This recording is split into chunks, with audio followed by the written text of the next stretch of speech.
All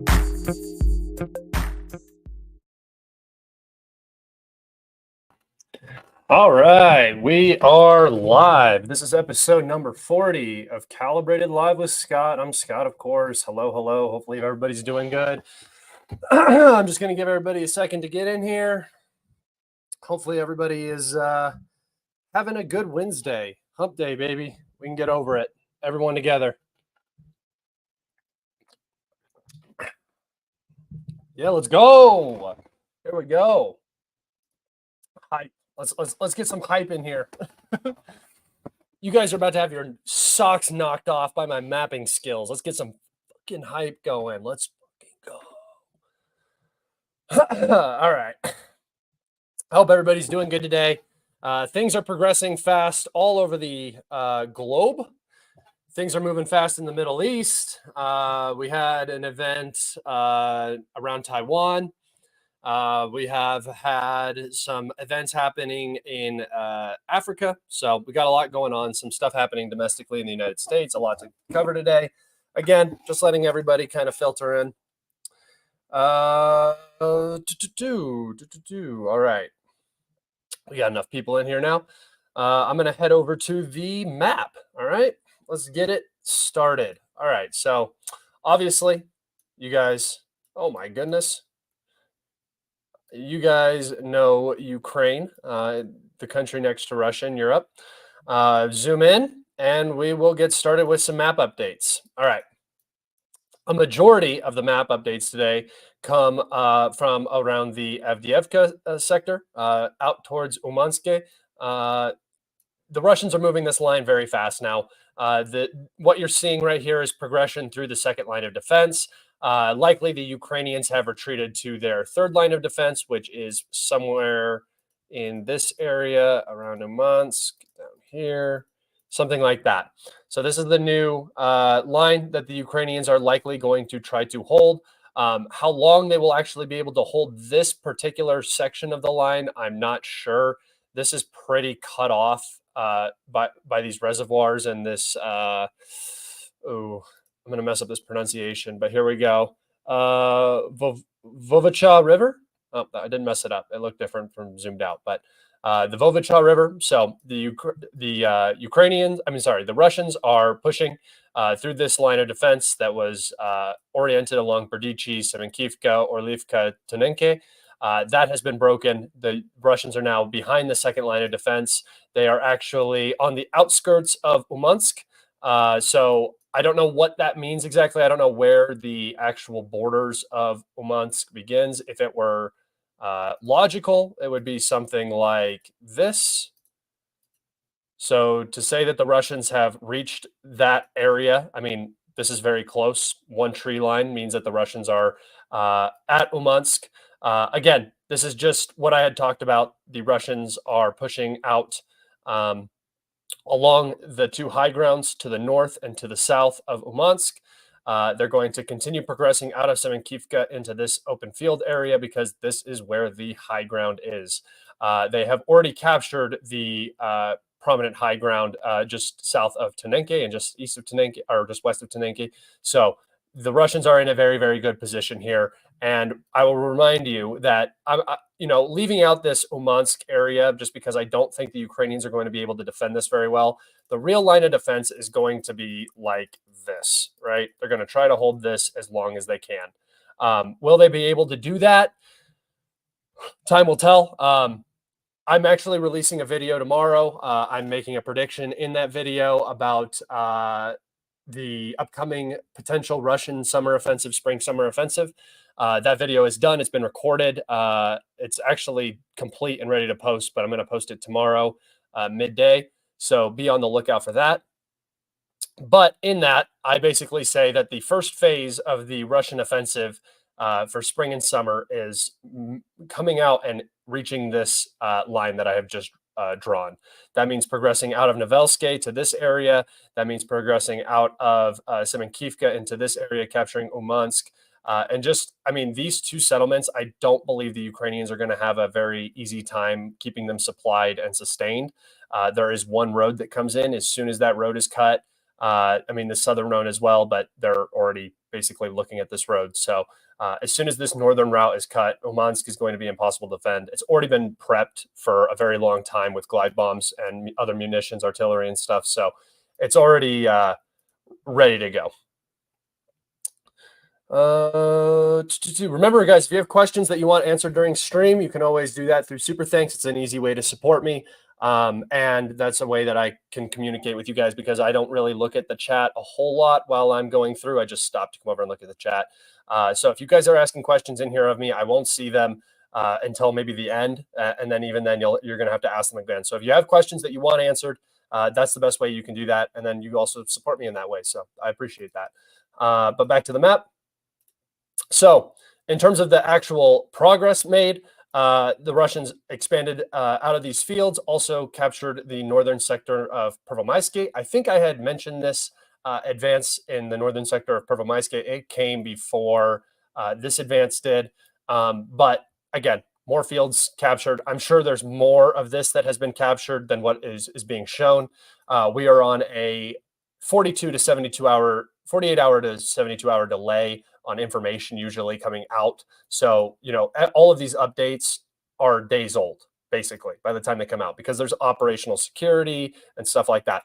Sometimes we'll get updates very quick if it's something very important, or it's something that one of the sides wants to propagate in terms of an advance. But for these less important advances, usually they are at least 48 hours old. So all of Orlivka has now been captured by the Russians. They also pushed up along this riverbed. There is a small little river that runs through here. At least it did, or there's the geological feature of a river, like a ditch that runs through here. Makes a good geographical barrier, and the Russians are now pressed up against it from the south.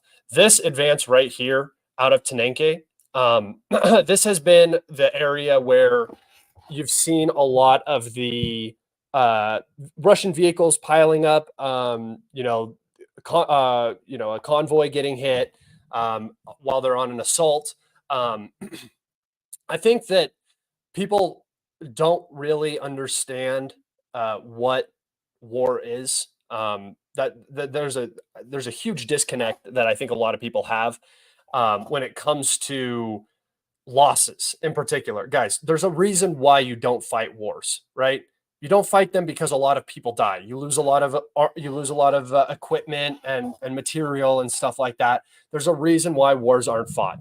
The purpose of a tank, the purpose of an IFV, the purpose of an APC is to take damage and protect the crew, right? Sometimes a tank blows up and doesn't do what it's supposed to do. Sometimes the penetrative force on a weapon is great enough that it hits the carousel or whatever in whatever given tank or whatever vehicle you're in, and it kills everybody inside. But the point of them is to be destroyed. There's always this funny thing where you're like, and I mean the pro-Russian side does it with like Abrams and stuff like that. I think that the best thing that the Ukrainians did so far was actually just throw their Abrams into combat here. Slowing down this Russian advance was probably the smartest thing that Ukraine could have done in their particular situation that they're in. If they would have let this progress past this line of defense, it would have turned into a horrible situation that the Ukrainians would have had to overreacted to and responded to with a large amount of reserves, and that could have opened up the entire front in other areas for a Russian advance. It's not just this one area that's being pushed, right? So the best thing that the Ukrainians did was send the Abrams and the Bradleys into service. There's no point right now for Ukraine to hold on to material. I mean, conserving material properly is not what I'm talking about. That is still required. Ukraine does not have these things to just throw away. They can't be going on assault or offensive operations. They can't be doing that kind of stuff, right? That's not what the Ukrainians. That's not what I'm talking about when I'm saying use the stuff. But having challengers, particularly challengers, which I don't even know if they work. Oh my goodness. Having challengers on training grounds in Western Ukraine doesn't help anything, right? Bring those challengers over here and fire the ammunition that you have for them in an artillery role, some sort of fire support. Do something with them. The Abrams sat around for about a year until they were finally used, and what we saw, right? So there's this weird mentality people have about a tank getting destroyed or whatever. There's a reason why Russia is refabricating 1,200 tanks a year and producing 200 to 300 additional new tanks every year, right? That's why that's why that they're pumping out APCs and IFVs, is because these are things that are meant to be lost, right? You go on an offensive operation, right, and you sacrifice, but you force a breakthrough. So all of those, one of the largest pileups you saw was in this part of Tenenke, right? That's now firmly under Russian control, right? Ukraine is likely not going to ever achieve the area where they destroyed those Russian vehicles.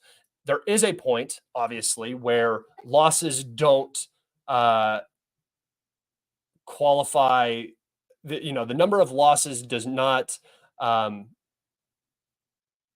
equate to the amount of territory you gained. If you are losing a dramatic amount of men that you cannot replenish and sustain, or equipment that you cannot replenish and sustain, like if Ukraine was going on the offensive right now, I would say that this doesn't make any sense, right? But the Russians obviously are advancing, captured an entire line of defense. Yes, they lost probably, what would you say, like something like 40 tanks in this area and probably 100 other armored vehicles. But I mean, and I'm talking about after the Battle of Avdiivka, everything out here, which has been about a month of fighting in this area, right? And that's, I mean, the Ukrainians have also lost a ton of tanks, a ton of men, a ton of armor, and that trade is good for Russia. First off, the equipment and manpower trade is always going to be beneficial for Russia. They're the bigger adversary in this conflict. So that trade is always worthwhile for the Russians. Add on to that a line of defense, which was, I mean, this is a Ukrainian omission, that there was not a well-established line of defense behind this second line. They did not expect Avdiivka to fall the way it did. It collapsed rather rapidly, and the forces were routed out. They brought in Azov, the 3rd Azov Brigade, to try to stop the Russians around here. The Russians them up, rocked them, and then they also retreated back to Orlivka, this area back behind these reservoirs, and then the Russians came up, met this urban area, Orlivka, Tenenke, and Berdichi, and then were slowed down right here with all of the influx of reserves. That influx of reserves, though, is likely close to the last big stabilizing group that Ukraine has available to them. They still have brigades and stuff like that. But what I'm trying to get at here is that Ukraine has to maintain a certain minimum number of reserves to continue rotating out units that are being rendered combat ineffective, right? You have multiple sections of your army, right? You have the people that are currently on the front line. Those are the actively engaged troops. You then have reserves to replenish those groups. And then you have another group of reserves who are there to put out fires, especially when you're on the defensive. You have a group of highly, usually ideologically driven individuals. So the Azov Brigade works really well, fanatics that are sent in to stop retreat, basically. And this is not some evil thing where they're shooting Ukrainians. This is something that all armies do. If you have the best army in the world and there is a miscommunication somewhere on the front and units are retreating that aren't supposed to be retreating, those units could potentially destroy your entire line of defense and cause a breakthrough. So you keep troops behind them to force them to return so you can actually hold the line, because miscommunication happens. Sometimes you think that the group that's in the trench next to you just got overran, and if you don't retreat right now, you're dead anyway. So what's the point in staying, right? But that group next to you might not have been overrun. The guys in the back know the situation on the front because they're in communication, and they say, no, return to your positions. Now, can this be an evil thing where they are shooting at their own troops because their own troops are trying to retreat from horrible situations? Absolutely. But, those two things are not necessarily, they're not mutually exclusive. Thoughts on Novomihailovka, Konstantinivka, and Ugledar? Good question, sir. I did not pay him to ask this question, but this is exactly what my video is going to be about tomorrow. It's a 30-minute video that I just made with multiple maps, a lot of arrows and stuff like that. So you guys will definitely enjoy that video. Make sure you check it out when it's posted. Probably tomorrow around 12 Eastern Standard Time. That's when I like to post videos. So be on the lookout for that. I'll talk about it a little bit in this video. No, I didn't. I did not pay him. I swear. All right. Not a paid advertisement, guys. So yeah, the situation is deteriorating here quickly. These advances, all three of these advances were in the last 24 hours or reported in the last 24 hours. This advance has not been reported yet. The capture of Semenkivka, but I assume so, just considering the way the line is looking, and we have reports that Ukrainian units have retreated from this actual line of defense onto fortifications on this higher ground.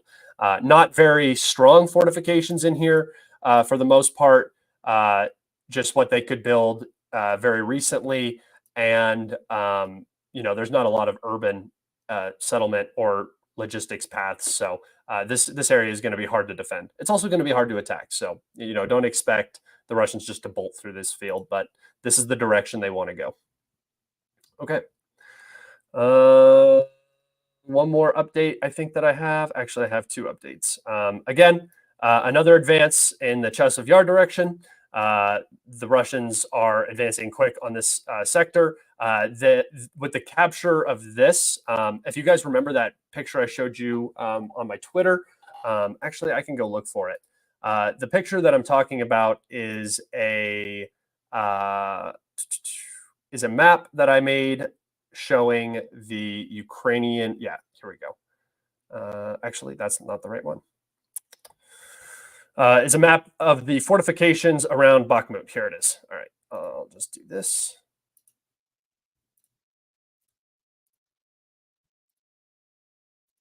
So here's those fortifications.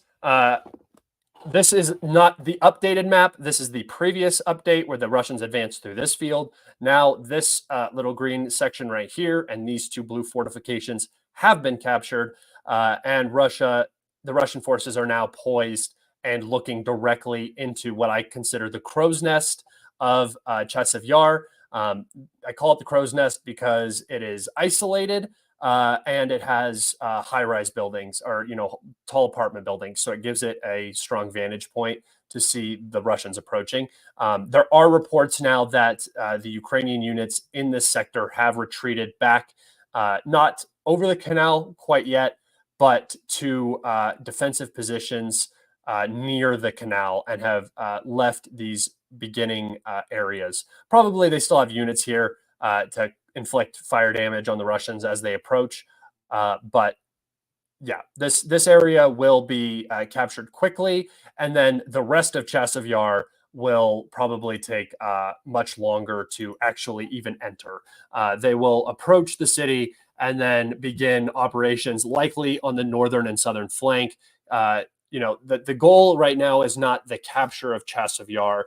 The goal right now is to push this front line up to the canal, create a strong defensive area where you're not going to be attacked, and you can reduce the number of forces in that given area, transfer forces down to the Ivanivsky side of this front, push into Kleshchevka, capture Kleshchevka, take the high ground, then progress south across the canal onto the high ground south of Chasiv Yar. Same thing in the north. Actually, I'll take us over to the map just so you guys can kind of see. I look at the map all day, so when I say these things and I rant about these things, it's because all I do is look at this. So, all right.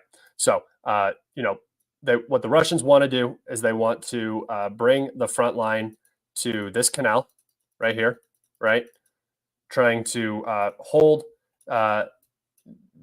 the Ukrainians on this side, allowing the Russians to have a little bit of breathing room right here. Because back over here, they're constantly being attacked. Counterattacks are happening all the time. The Ukrainians are harassing them constantly. They want to try to reduce that. And a good way to do that is by putting a physical barrier in between you and your opponent.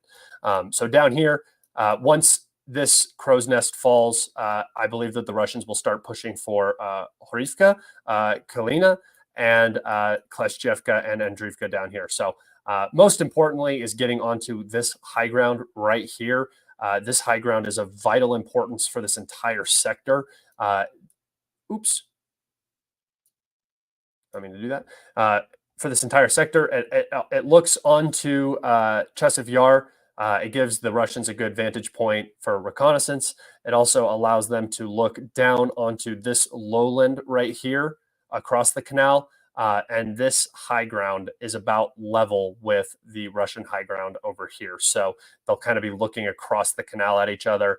But the Russians really want to just firm up this front line along the canal all the way probably up to around here.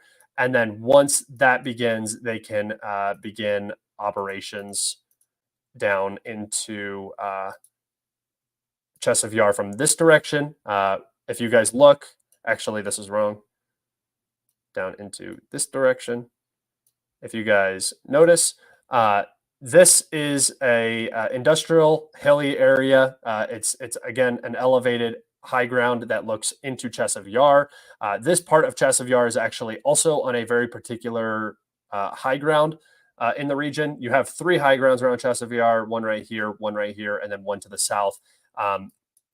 These high grounds, the one in the north and the one in the south, are the ones that I think are the Russians are going to push for the hardest, as well as trying to push across the canal. I just don't know how effective that's going to be. All right. Now that Chasiv Yar is done, I can zoom out and we can look at more of a big picture sort of thing here. The Russians seem to be pushing pretty hard in 3 specific areas. The southern Donetsk area right here, Novomihailovka, Konstantinivka, Podyeta, Ugledar. Around Avdiivka, they're pushing very, very hard. And around Chasiv Yar, they're pushing hard.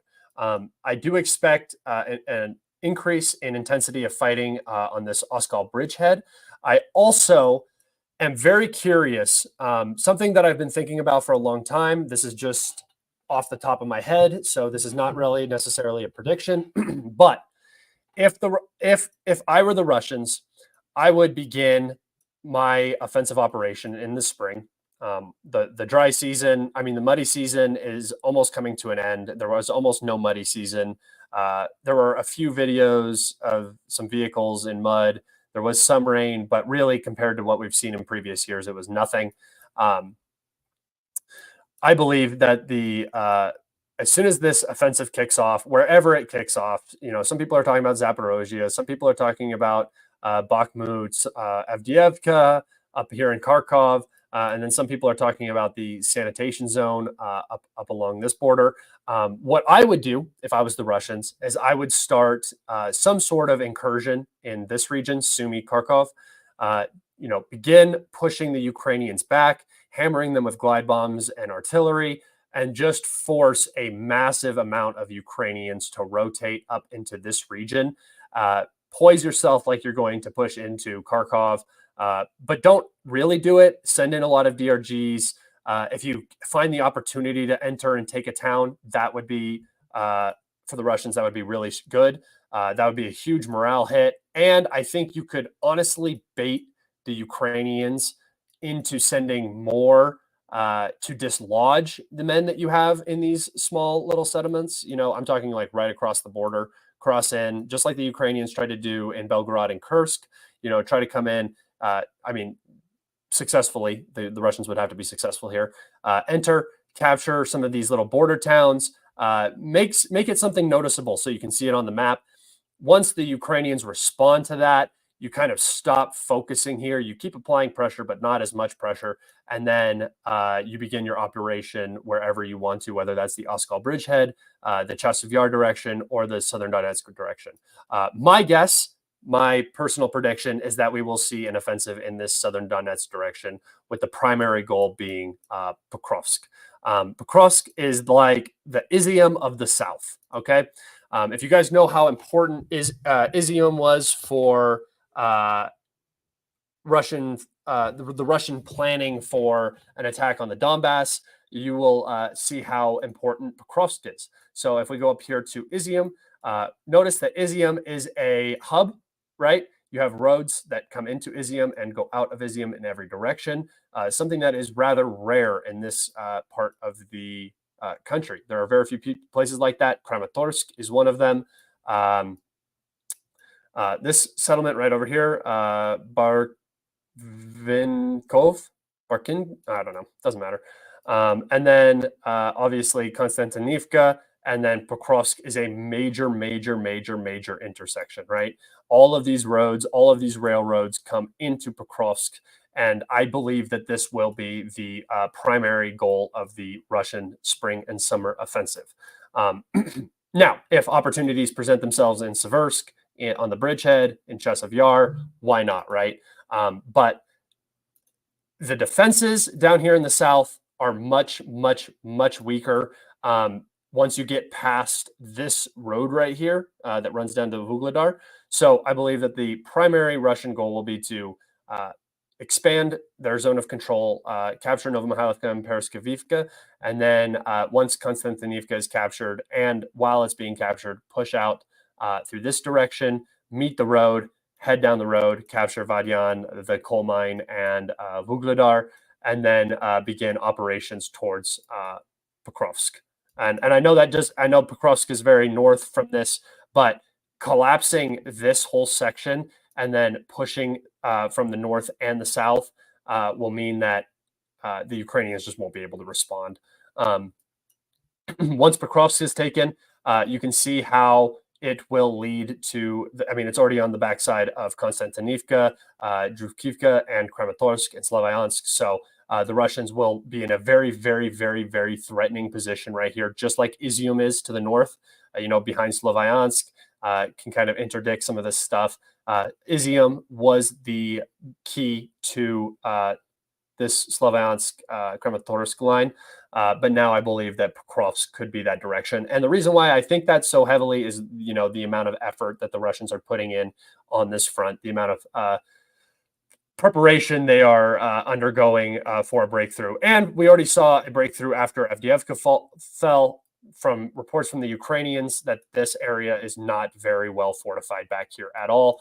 And it's rather sparse, right? The actual amount of urban settlements here is not great. There is a lot of open space, very small settlements that really don't offer much in terms of defense. Look at this, is basically just a few warehouses and some just some regular houses. Over here we have houses, warehouses. Most of these are just like small little farming towns. So I believe that this is where we will see the offensive, and this is what my video is about tomorrow. So if you want a very detailed look at how I believe the Russian spring and summer offensive are going to go, this is check out my video tomorrow. All right. I am done with the map. I wanted to take you guys over and look at some updates in terms of Western news. I like to look at Western news because usually they provide omissions that the Russians won't. If you're listening to Russian news, you can't believe what you're hearing necessarily. Same with the Western news, you can't believe what you're hearing. But usually, if it's a side saying something negative about the side that they support, it's something that should at least be paid attention to. So here we go. We'll start off with this. Ukraine lowers its conscription age to 25 to replenish its troops. Now, it's not just 25. It's 25 to 27. So this is a 2-year range. This is not enough. Ukraine lowered its eligible age for men from 27 to 25 on Wednesday, reflecting the strain that more than 2 years of war with Russia has put on its military and the need to infuse depleted ranks with new conscription. So this is a very big deal. Ukraine is coming up against massive manpower issues. It doesn't matter how many Abrams the United States can gather and donate, how many ATACMs, how many Storm Shadows, how many Tauruses, how many Leopards, this, that, and the other, how many artillery shells they find. If there are no men to sit behind those tanks, if there are no men to sit in those APCs, IFVs, sit on those artillery pieces, it does not matter. And that's what Ukraine is running into. So, with the aid vote coming up and stuff like that, really what you need to be thinking about is not where is Ukraine going to get this material and money from? What you really need to be thinking about is where is Ukraine going to get the bodies to operate this stuff, right? So that's very important. Let's see, clown. Has the RADA passed it? As of yesterday, it was still a draft. It also defers service to 18 to 24 until they're 25, which could be problematic down the line. So it has not passed yet. It's still attempting to be passed, but the way that everybody's talking about it, it's already basically been passed. Unfortunately, Ukraine is in a very difficult position. Ukraine is in a position where if they draft their 19 to 27, I'm just going to add all of them, they throw away any chance at a future that they might have, right? They can't sacrifice the economy, whatever economy they have left in that way. It's a huge hit. I mean, you can't just get rid of all your men. It just doesn't work like that. So I thought that they were going to do it because I figured they thought that they didn't have a choice. It didn't matter, right? They're already losing. If they don't do it, they lose. If they do it, they lose, but just later. So I thought that they were going to sacrifice. Apparently, it is being that request has been shot down by multiple groups that are different power groups in Kiev. This has also been shot down by the Ukrainian population because it's just, I mean, you're just sending basically you're sending all of your boys to go die. So this is not enough. At maximum with pre-war numbers, this is around 400,000 men. That doesn't include men that have left. That it doesn't include men that have volunteered and already are fighting. And that doesn't include men that will evade the draft, right? Hide, whatever they need to do to not go to war and die. So realistically, this mobilization will probably yield between 100,000 and 200,000 troops at the max, right? And this has taken months for them to pass. So these men will be mobilized depending on what kind of training they get. I don't know. Could be 2 weeks training, could be a couple months training. You won't see these troops on the front line until September, likely, unless they're just thrown in. And in that case, they're not going to be very beneficial. Question. What's going on with New York and Donetsk fronts? Absolutely nothing, my friend. One of the reasons why I think the Pokrovsk offensive is more than likely is because that would compromise the New York and Donetsk fortifications. These places are like two Avdiivkas. You do not want to try to fight head on into these places with the Ukrainian army. Just don't fight them where they're the strongest, and this is where they're the strongest. So nothing is happening there right now. Nothing has happened the entire war in this front. It has been almost entirely quiet the entire time. I mean, artillery duels, bombs, whatever, but in terms of actual assaults, it has not been a Russian priority in the slightest. All right.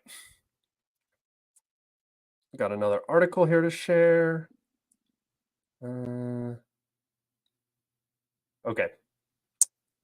Let's do this.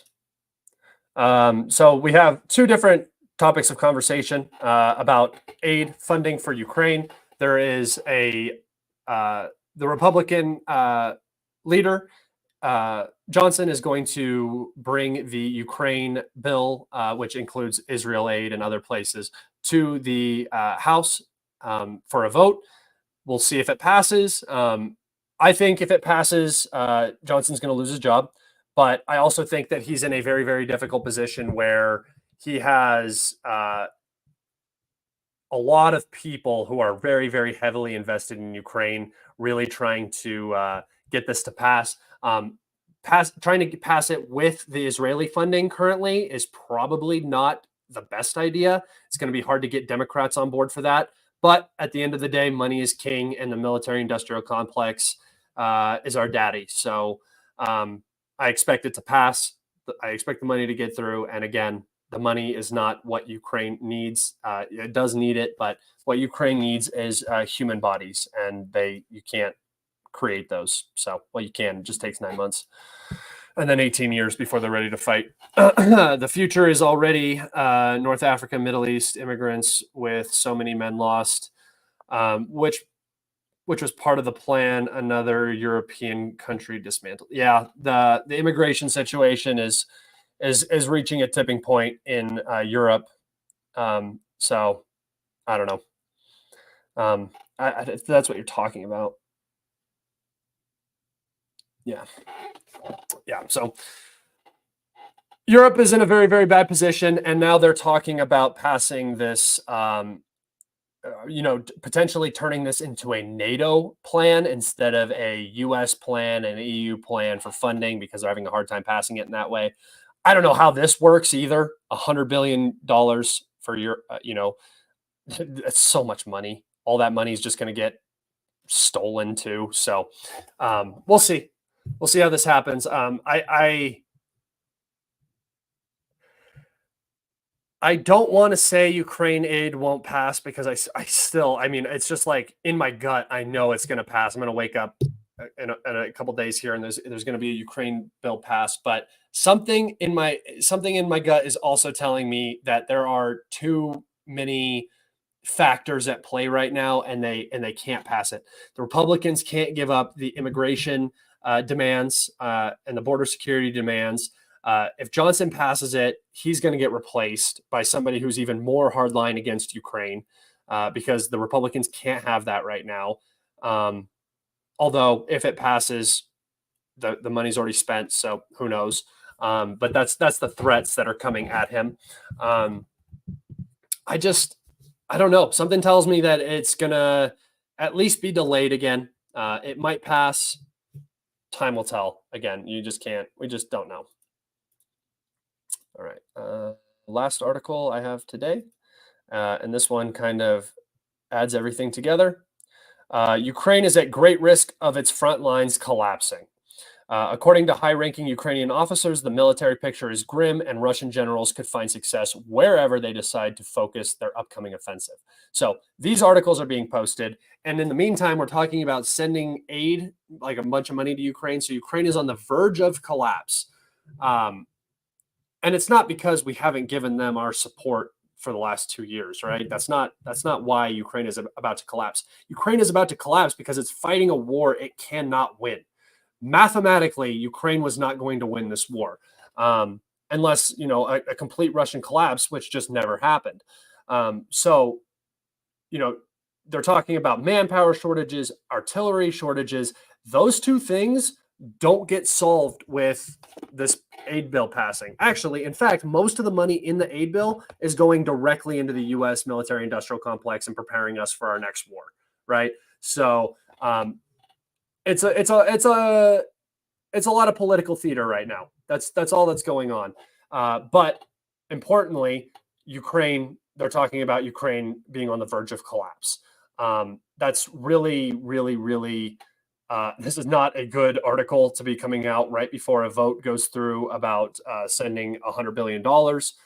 Potentially, maybe they're trying to scare everybody. But if you're an actual analyst, not saying I am, by the way, I'm not making that claim. If you actually pay attention to this conflict as much as I do, as much as you guys probably do, you would know that 100 billion, that 60 billion, that 20 billion, whatever they decide to send, it's not going to be in any good time. This equipment is not waiting in Europe to be sent. It's not just sitting across the border and they're like, please, we need the money to send it. No, that's not what's happening. They don't have the means. Printing money does not create tanks. Printing money does not create artillery shells. Printing money does not create manpower. And that's what Ukraine needs. So this is, again, all for naught. I expect the money to pass because if Americans are good at anything, it's wasting money.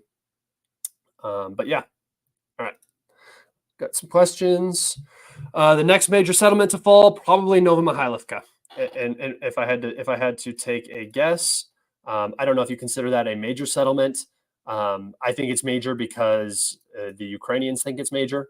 Usually, any place that the Ukrainians defend tooth and nail to the death for way too long. Like there should be no Ukrainians in this part of the city anymore, but there still are because the Ukrainians refuse to retreat. Once Novomihailovka falls and Pereskivka collapses, because the Russians will be on this high ground and very close, I expect this entire area to become very vulnerable. So obviously, because supply is very squishy through here for the Ukrainians. So I think Novomihailovka is the next major, in terms of importance, settlement to fall. The next major settlement that's going to probably be captured by the Russians is likely going to be Krasnohorivka. Pre-war population of, I want to say 10,000-ish individuals, maybe less. I'm not exactly sure. It also extends back out here, so it's a pretty big settlement. But the Russians are already inside of the settlement, and once this area falls, Pervomaisky falls, the Russians will begin the battle for Krasnohorivka. As well as I basically said that the battle for Chasiv Yar has begun now. I think that the Russians are now shooting directly with line of sight at these buildings, firing ATGMs and stuff. So I would say the Battle of Chasiv Yar has officially begun. All right. Next question. Chances Romanian French armies enter Ukraine? I would say zero. I would say zero. I don't think that is. I mean, unless it's under some completely different circumstances. Under the current circumstances, the current ideas about what these French troops would be doing, zero chance. France can't survive it domestically. They can't send men. I don't know. I don't think that Russia is bluffing when they say that they will strike these individuals. I think Russia is now getting to the point where every single red line that they're talking about enforcing is like a must enforce. It becomes existential for Russia, right? ATACMS to Ukraine is not existential for Russia. Storm Shadows is not existential to Russia if Ukraine gets them. Tanks are not. You remember, you don't forget who sent them, but they're not. It's not an existential issue. NATO troops entering Ukraine is an existential issue for the Russians. They can't have that. It will undermine the entire SMO. It's just an absolute no-go. And anybody seriously talking about it is just horny for World War III, and they want it because they don't understand that the power goes out and their lives would suck. All right. If you guys have questions, go ahead and get some questions in. I have a few things on my Twitter that I would like to show you guys, so I'm going to head over there real fast. Just a couple of things, not a lot. It was kind of slow today in terms of news. Important news came out, but not a plethora. All right, so just two things. Here is inside one of the control rooms of the TPTs. Are now extreme prejudice, and as you can see, probably 3 or 4 weeks of repairs before this TPP is back up and running. In other news, North Korea has officially test fired one of its hypersonic glide vehicles, which, by the way, how hard do these photo shoots have to go? Like, come on, bruh. We know you got hypersonic missiles and nukes, but you don't have to flex with the leather. Seriously, look at this. Bro has got the widest bell-bottom pants ever, too. Fashion in North Korea is just on a different plane of existence. But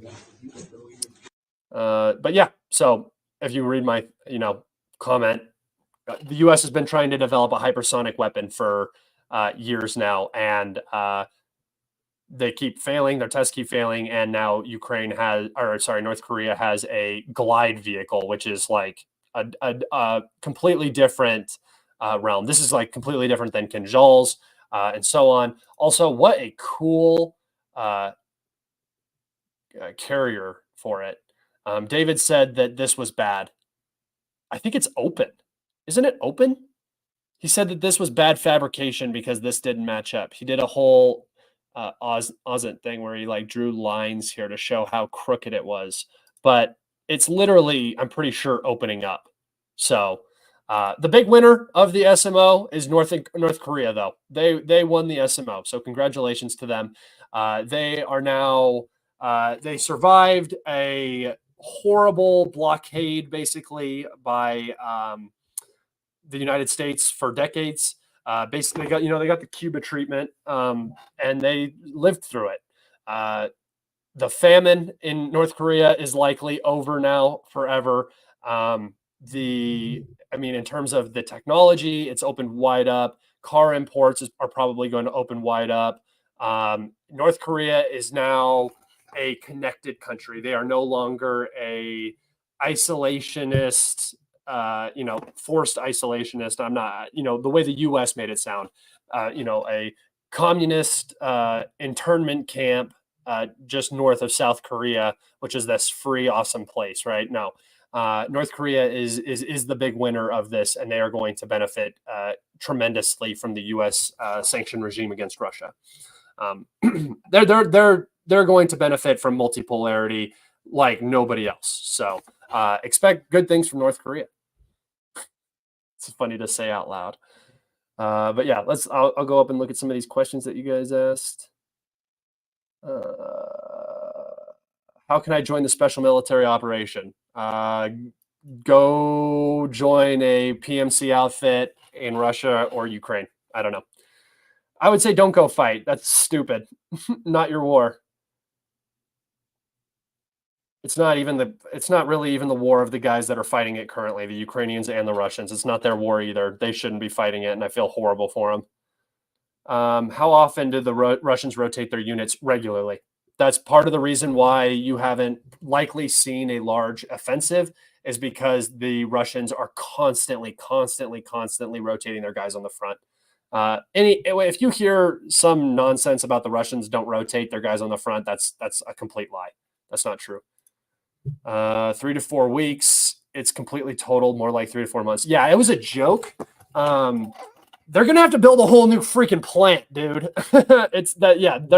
That is not coming back online until the Russians advance to that location and rebuild the whole thing from the ground up, like they did the first time. Yeah, no. 3 to 4 weeks was a joke. Dude, there's not anything even usable. I don't even think you could use that metal for like scrap. It's so burnt and messed up. He's just chilling with his strategic missile homies, definitely. I have talked about the energy strikes. Overall, the impact of the energy strike so far has been a 80% reduction in the energy output generation from TPP, so thermal power plants. I think that the acronym for the Ukrainian energy company is capital DTEK, like DTEK. I think it's something like that. They have reported that 80% of their generation is lost permanently and will not come back online. There have also been 2 or 3 hydroelectric plants that have been targeted and likely destroyed and out of action. So Ukraine is definitely hurting. And right about now, it's been about a couple of weeks, you should start to see the impact of the logistics on the front line. So if Russians start advancing and you start hearing a lot of complaining from Ukrainian sources about why the Russians are advancing, that's why. And I would expect in the coming days to see another series of infrastructure strikes. Usually the Russians leave it for a week or two. Previously in the last strike, they left it for 2 weeks. Recently, they've been going every couple of days, just gaining information, figuring out what targets need to be hit, where the energy is being rerouted through, and then striking those targets. So in the coming days, expect more energy infrastructure strikes. Okay.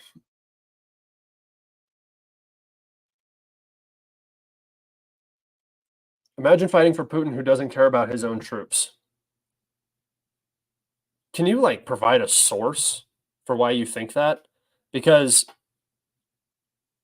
every time there is a mistake, anytime there is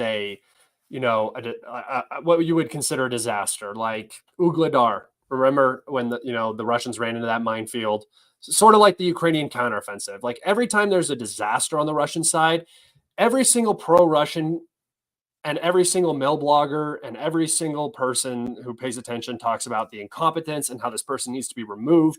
And there's a very vitriol reaction to Russian soldiers dying.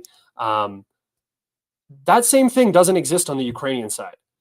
The commander of the AFU, his nickname is the Butcher, and not because he's killing Russians. His own men call him the freaking Butcher, dude. So you're talking about, Putin not caring for his own troops. I get it. You're not educated on the topic, but that's for everybody who is who also isn't educated. That is just a ridiculous thing to say. I'm not saying he actually cares about every individual troop, because you can't. It's impossible. But to talk about, some negligence, the meat wave meme, where the Russians are running meat waves. They've literally never done that. I've only ever actually seen Ukrainians running meat waves before. So it's very, very goofy talking points. Russia has dedicated trillions for the rebuild. Yep. I don't know how much of it's going to be rebuilt or built anew. But yeah, I think that the Russians are going to rebuild some of it, definitely. It's not going to be probably like the Soviets had it. The Soviets built everything to survive nuclear war. Like, all of Ukraine's infrastructure is so sturdy and strong. Their power is incredibly diverse. Their generation, the ability to reroute. Ukraine was the heart of Russia's industry, right? The Donbass is literally the beating heart of Russia. So, are they going to do it the way the Soviets did it? Probably not.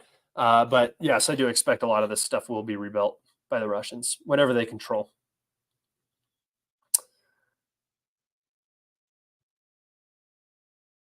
Yeah, clearly the Russians are advancing because they bought the GOP. Yeah, the GOP, literally a majority of the GOP, I mean, like Lindsey Graham and those cats, they're all talking about Putin needing to be executed in a criminal court. Bro, I don't know who thinks anybody's being paid off. Just because policy doesn't go the way you want it to doesn't mean that policy is working for the Russians or something. It's so stupid, man. People are just so dumb. Question, Russian tested some kind of battlefield robots. Any info on that? Yeah, they tested some autonomous. I think they actually did have AI present, but drones, ground drones, they're basically just little, they're big Roombas with AGS-17 30 millimeter grenade launcher on top.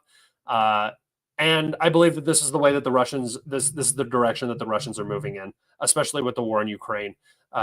It's much easier just to send in these drones and do some damage and expose, sending in drones for reconnaissance and force is much, much safer and easier than sending in men. So, you can lose drones all day. You can send in drones, they get blown up, whatever. You find out where the enemy position is, you hammer them. Eventually, you send in men once all of the fire at your drones has stopped. In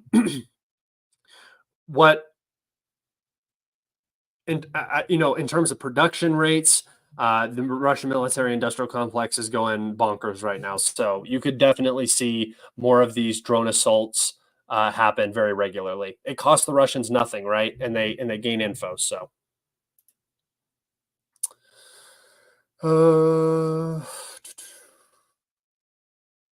yeah. Don't indulge the mentally feeble.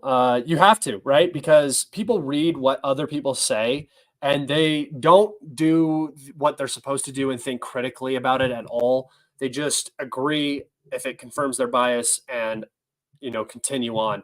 And it's not that some of those people don't want to hear the truth, but some of those people are really looking for the truth and they can't find it. So if they're in here listening and they read some idiot say something stupid, and I bring up a really good point and a counter argument, and I discuss why something is the way it is and why it happens this way, potentially that person or people who are listening who aren't as educated about this topic can actually at least get two perspectives and then decide for themselves which one sounds more logical and has reason behind it, instead of just, some random nobody saying something. Oh yeah. 24 hours till Iran is hitting Israel news. If that's your picture, man, congratulations on being jacked. Jack Brothers for life. It's what we do. 24 hours or 48 hours. Yeah. So the CIA put out a warning to Israel saying that Iran was going to strike sensitive targets inside of Israeli territory in response for the Israeli strike on Iranian sovereign territory in the form of the Iranian consulate in Damascus, Syria. I honestly hope something happens, because it's getting ridiculous how they are behaving. The impunity that they know that they have, because they probably have basically blackmail on every single politician in the West. Not only that, but also the Israeli lobby has so much money. It's a very, very powerful group, right?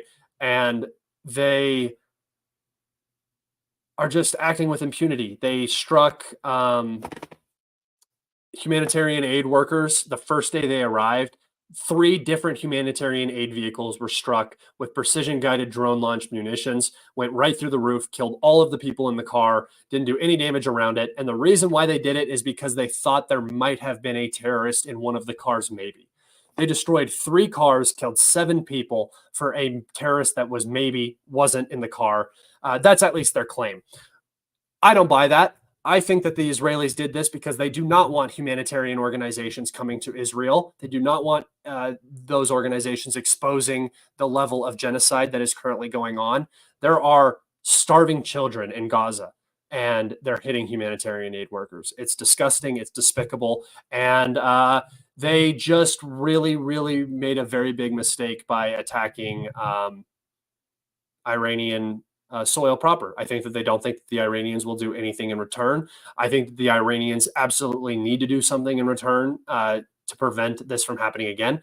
Those commanders were sitting in that embassy because they had intelligence that they were targets, and they stayed there because they thought it was safe, because internationally they are supposed to be safe in those locations, right? They are Iranian government officials, right? So it's not like some terror boys in Syria that got hit. No, these are IRGC members. And this is a very, very, very, very big deal. It's a very, very big red line that's been crossed by Israel. Nothing ever happens, so just assume nothing's going to happen. But if something does happen, I will not be the slightest bit surprised. And I think it will probably be to the benefit of the region. If it escalates into a war with Hezbollah, if that's what they're trying to accomplish, that's what a lot of the Israeli generals seem to want to do. I honestly, at this point, I think it's okay. I don't think that the current Israeli government deserves to exist, and whatever replaces it has to be better than what is currently happening. It is a rogue nuclear terrorist state. They strike anybody they want. Western humanitarian aid workers, who that's where they're getting all their support and funding from. Gazans, like whatever, they don't even care about anybody there. They just kill everybody. And now they're striking foreign dignitaries and military advisors of armies that they're not at war with on those countries' sovereign territory. They have gone too far. If you want to, I was a pretty neutral party. I don't really give a shit what happens here. That's why I don't really care if a war breaks out in southern Lebanon. I think it's already going to happen. So I've kind of already, accepted that fact. But this whole thing has definitely started to radicalize me against Israel, because the stuff they're doing is just atrocious. Like, if they were just bombing Gaza even in the way that they currently are, I mean, yes, it's horrible. I get it. But there's at least some argument to say, hey, at least there, if there isn't a genocide that occurs, at least they're solving the issue. At least they're acting in self-defense. They were attacked by Hamas, whatever. You can make any argument. Striking humanitarian aid workers, intentionally targeting refugee camps, intentionally targeting just any sensitive target that you're not supposed to hit. A lot of humanitarian aid workers have been hit. They released a thing talking about their criteria. It's basically if they have a suspicion, they'll just kill anybody they want. And then an act of war against Iran.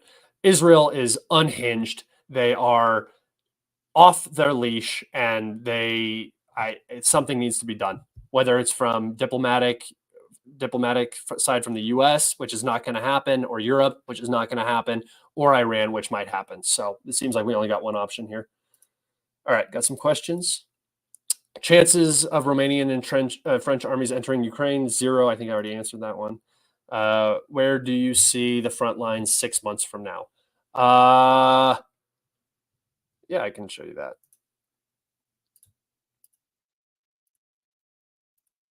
Sorry, bounce around, guys. Something 6 months from now, I could see something like this. Let's go from here.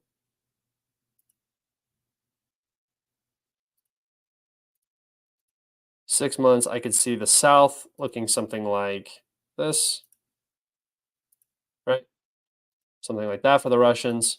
And then probably in 6 months, the front line will be extended at least to this canal, I imagine. I think that's the Russian goal on this front. Something like that. And then potentially the Seversk salient. We just got reports that the Russians have advanced up into this area, so another advance on this Seversk salient. We also have reports that the Russians are actively assaulting multiple areas here. So not very talked about, but there is movement, and the Russians actually did move to the south of this quarry. So I think they're going to try to take the quarry here in the coming days. Yeah, I think that is probably the extent of Russian gains. But what you got to understand is the territory is not what is important. It's the Ukrainian army that is going to be destroyed in these areas, potentially up here in the north too. 6 months from now, if the Ukrainian army is still standing, they are going to be a hollow shell of what they were. And what you're going to start to see is the battles for the Russians get progressively easier as this continues to snowball. All right, I'll answer a couple more questions.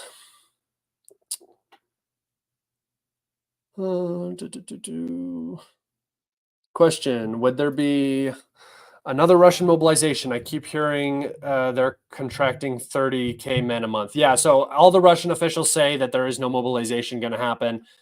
This is only coming out of Ukraine. Ukraine's talking about it because according to their numbers for the losses, they're made up propaganda numbers. The Russians need to mobilize again, but they don't because they have a ton of volunteers, and the casualty numbers that the Ukrainians are spouting are just ridiculous. YouTube didn't let me super chat verbatim. For each power plant Putin bombs, I bet there is an order in for a replacement equipment being built in Russia already to install fast after the takeover. I doubt it just because of how bureaucratic Russia is, but I bet that is in the minds of the Russian leadership. Yeah. Because this is a cash cow, right? That's what Ukraine will end up becoming for the Russians. So they're going to have to do some rebuilding.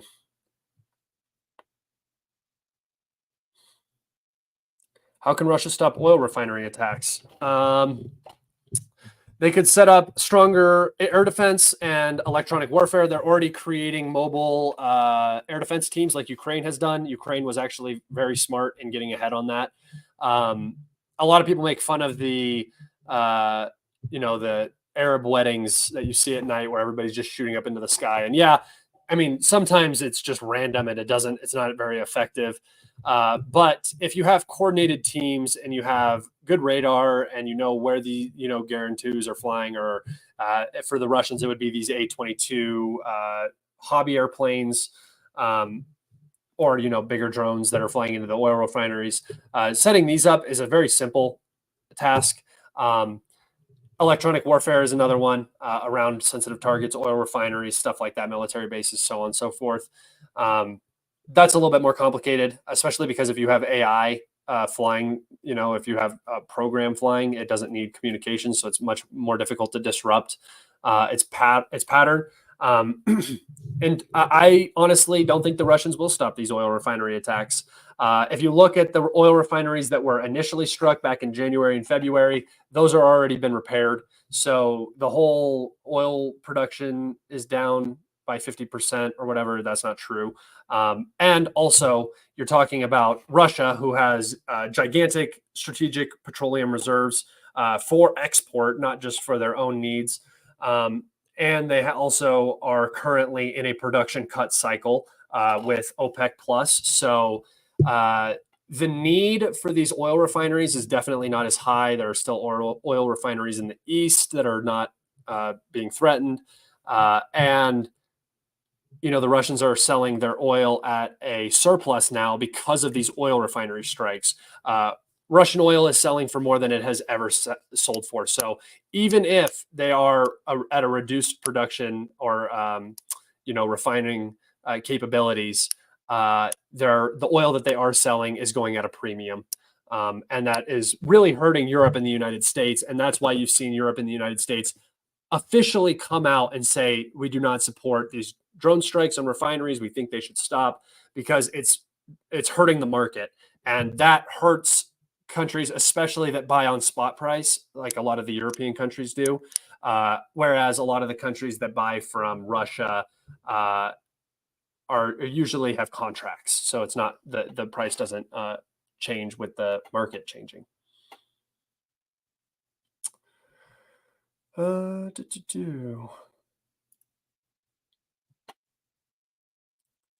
Yeah, what it actually means is we know exactly where and when the attack is going to happen, but we're not going to tell you because we're afraid of revealing our source. So 140 of your citizens are going to die. That's what a CIA warning means. I think that the West is first Russia to have taken the entirety of Ukraine in order to end the conflict. Yeah, that's possible. I don't think Russia really wants the entirety of Ukraine. I think Russia wants mostly what's in the east and Odessa. So after that, I mean, this is just going to be a burden on the European Union. So there's almost a benefit of leaving a rump state, especially because you don't force a migration crisis on Europe, at least probably not, and you just again maintain this burden on the European Union that they're going to be funneling money into Greece, Italy, and now Ukraine as well, on top of all of the money that they've been spending the last 2 years. It's gonna be rough.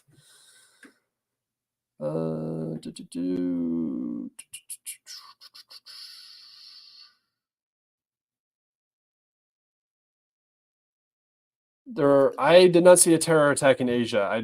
There was a earthquake off the coast of Taiwan, if that's what you guys are referring to. Not a terror attack. There was a 7.7 earthquake off the coast of Taiwan that destroyed some buildings. Didn't look horrible, but yeah. So there was an earthquake. China offered to send aid, which I think is funny. Oh, no. These aren't troops. These are aid workers. Silently invade the island.